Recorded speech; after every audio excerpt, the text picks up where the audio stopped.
Assalamualaikum warahmatullahi wabarakatuh.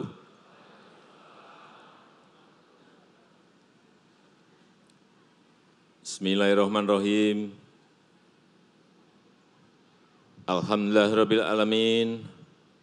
Wassalatu wassalamu ala asrofil anbiya'i wal mursalin. Sayyidina wa habibina wa syafi'ina wa maulana Muhammadin wa alihi wa ashabihi ajma'in amma ba'du. Yang saya hormati pembina Yayasan Sukma Bangsa, kakanda saya, Bapak Surya Paloh, yang saya hormati para pimpinan DPR RI, MPR RI, DPD RI, asal Aceh, yang saya hormati para Menteri Kabinet Indonesia Maju, saya minta berdiri Pak Menteri Sofyan Djalil, beliau dari Aceh supaya tahu semuanya. Bapak Fahrul Razi, Menteri Agama, beliau juga dari Aceh supaya tahu semuanya. Menteri yang lain banyak tapi nggak usah berdiri. Yang saya hormati Bapak Gubernur, yang saya hormati yang mulia Wali Nanggro,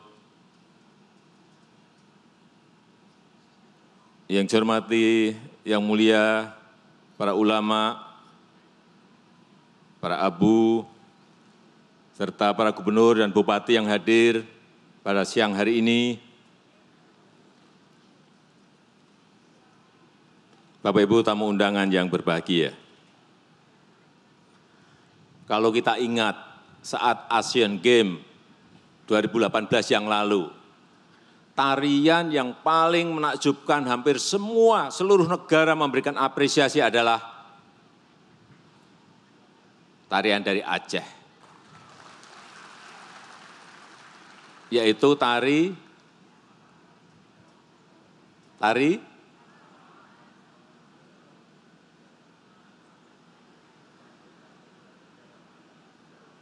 apa? Bukan tari saman loh, tari saman. Rato Jaro, betul. Tari yang sangat dinamis dan itu menggambarkan budaya Aceh.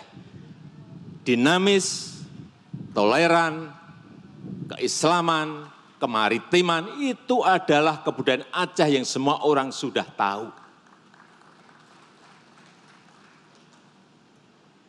Tapi tadi ada permintaan maaf atas kekilapan dari gubernur.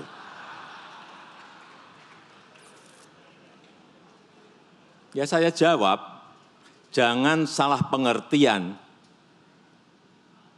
Kemarin pemilu dan pilpres telah berjalan dengan sukses dan aman. Dan saya sangat menghargai hak-hak politik yang telah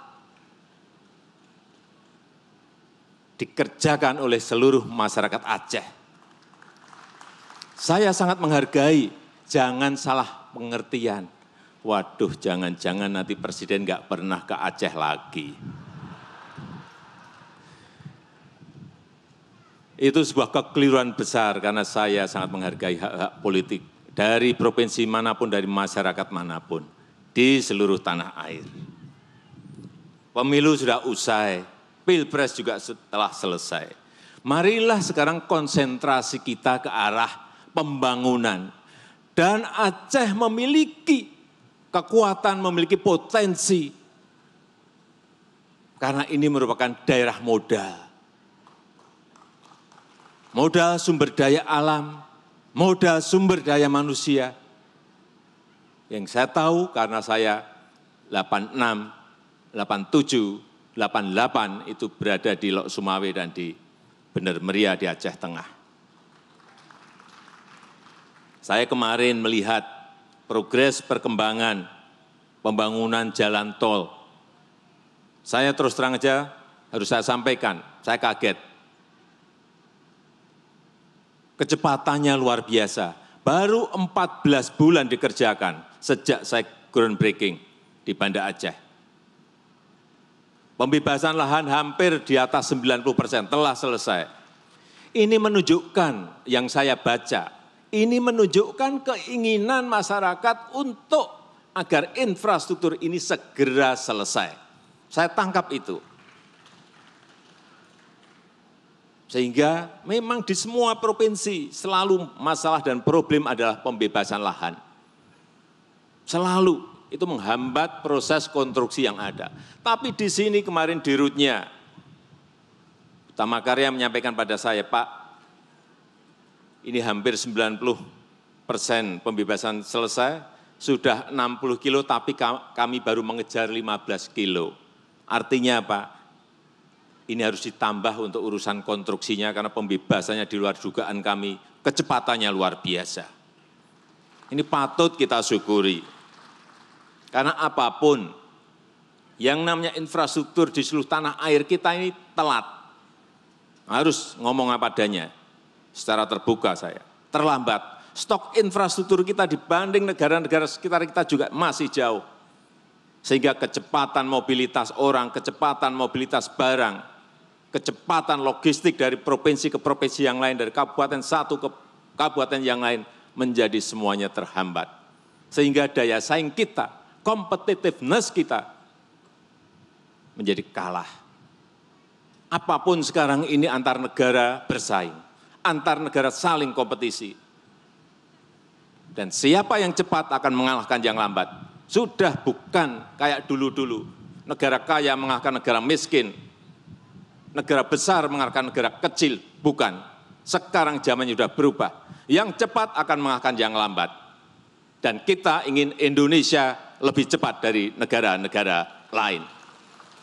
Oleh sebab itu, pengerjaan infrastruktur betul-betul ingin kita percepat. Di seluruh tanah air dan khususnya, wabil khusus di Aceh. Yang kedua, saya ingin menyampaikan masalah yang berkaitan dengan perjanjian Helsinki. Saya sudah berbicara dengan gubernur.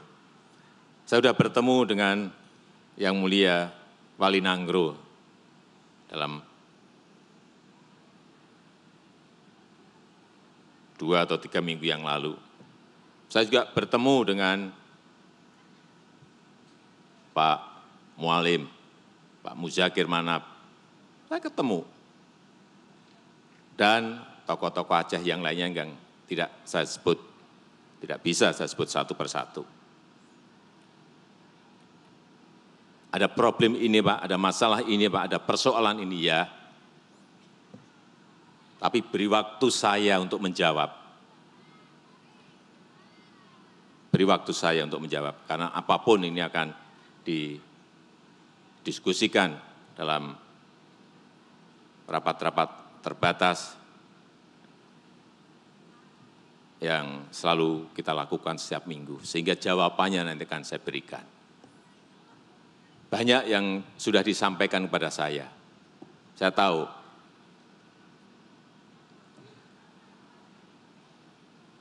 Yang ketiga yang berkaitan dengan masalah daerah otonomi khusus. Kita tahu Aceh mendapatkan dana otsus yang tidak sedikit, yang itu juga diirikan oleh provinsi yang lain.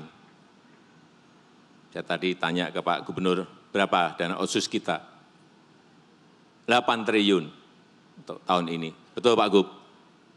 8 triliun. Plus APBD 9 triliun, berarti 17 triliun. Dan tentu saja APBD di kabupaten dan kota yang ada di Provinsi Aceh ini. Saya hanya ingin mengatakan bahwa apapun yang namanya pengelolaan anggaran itu sangat penting sekali. Penting sekali. Uang 17 triliun itu juga uang yang sangat gede sekali, plus APBD yang ada di kabupaten dan kota. Tetapi bagaimana tata kelolanya, bagaimana governance-nya, apakah APBD itu tepat sasaran, bermanfaat untuk rakyat, dirasakan oleh rakyat, itu yang masih menjadi tanda tanya saya. Saya ngomong apa adanya. Oleh sebab itu, kalau tadi Bang Surya Paloh menyampaikan perlu asistensi, saya bertanya kepada pemerintah daerah, perlu enggak? Kalau perlu besok langsung saya dampingi.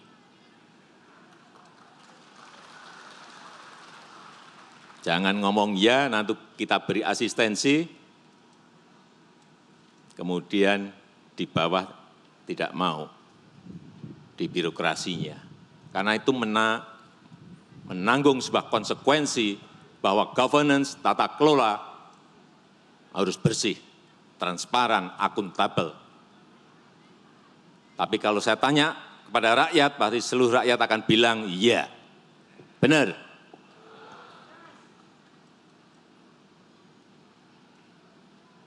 Karena yang lain itu kecil APBD-nya, karena nggak ada dana otsus, hanya ada 6 triliun, ada yang 6 triliun. Yang 7 triliun ada sebuah provinsi yang 7 triliun.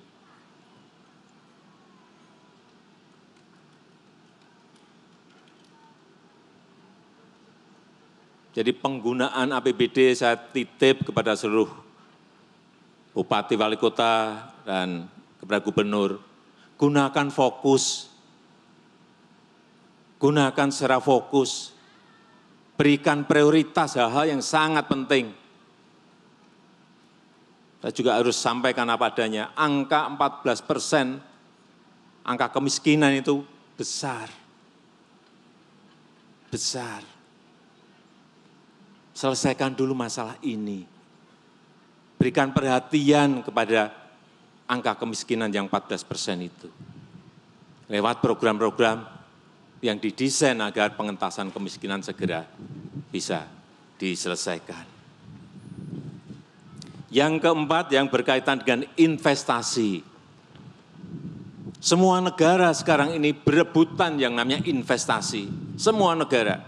Karena semakin banyak arus kapital masuk, arus modal masuk, arus investasi masuk, capital inflow,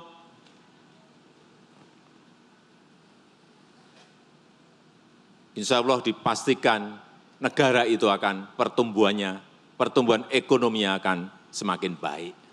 Begitu juga untuk provinsi, begitu juga untuk kabupaten, begitu juga untuk kota, sama saja. Begitu banyak investasi yang masuk, begitu banyak arus modal masuk, peredaran uang semakin banyak, masyarakatnya akan lebih sejahtera. Itu sudah teori ekonomi. Dan negara kita sekarang ini, posisi negara kita perlu saya sampaikan, secara GDP nominal, negara kita berada di ranking 16. Kita ini sudah masuk ke G20, negara-negara dengan ekonomi maju. Ranking 16 kalau dihitung dari GDP nominal. Kalau dihitung dari GDP PPP, Purchasing Power Parity, negara kita sudah berada di ranking 7 di antara negara-negara besar yang dimiliki dunia. Artinya apa?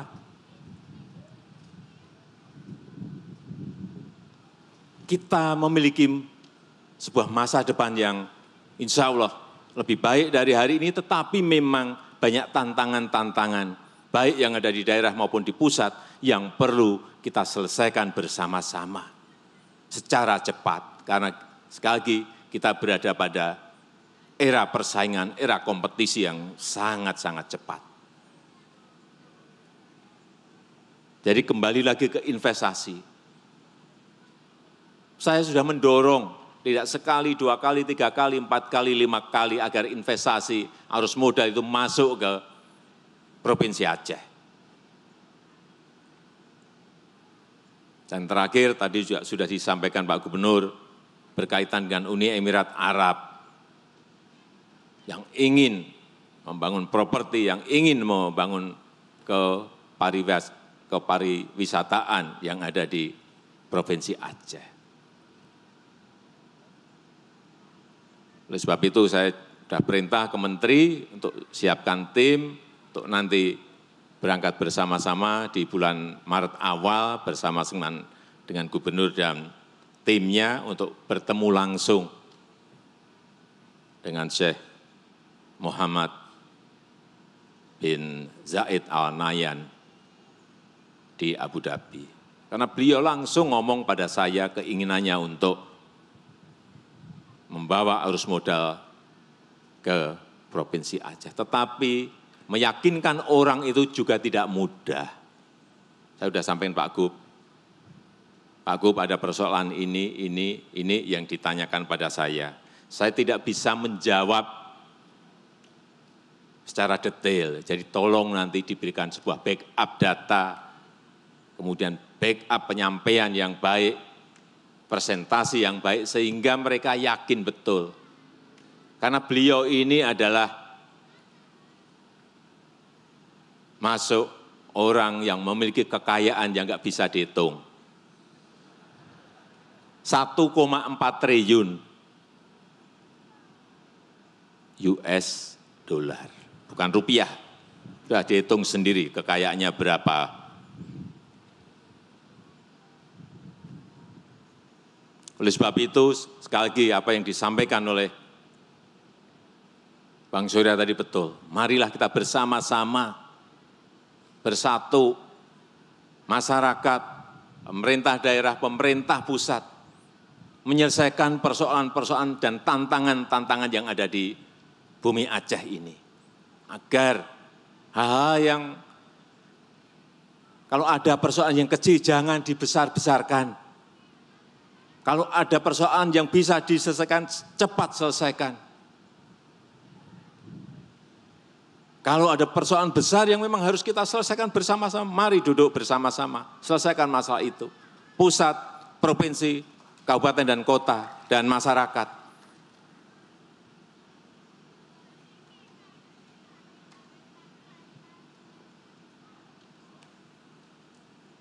Saya rasa itu yang bisa saya sampaikan pada kesempatan yang baik ini. Saya sangat menghargai acara pada pagi siang hari ini, acara kenduri kebangsaan. Dulu waktu saya di sini sering diundang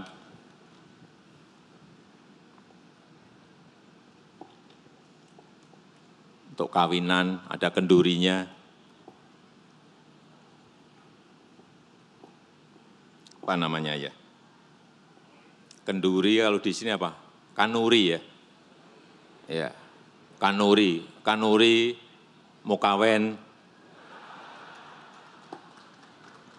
kanuri, syukuran, betul. Jadi saya masih ingat, nggak tahu nanti saya diajak kenduri atau tidak. Saya rasa itu yang bisa saya sampaikan pada kesempatan yang baik ini. Terima kasih dan mohon maaf. Wabillahi taufik wal hidayah. Wassalamualaikum warahmatullahi wabarakatuh.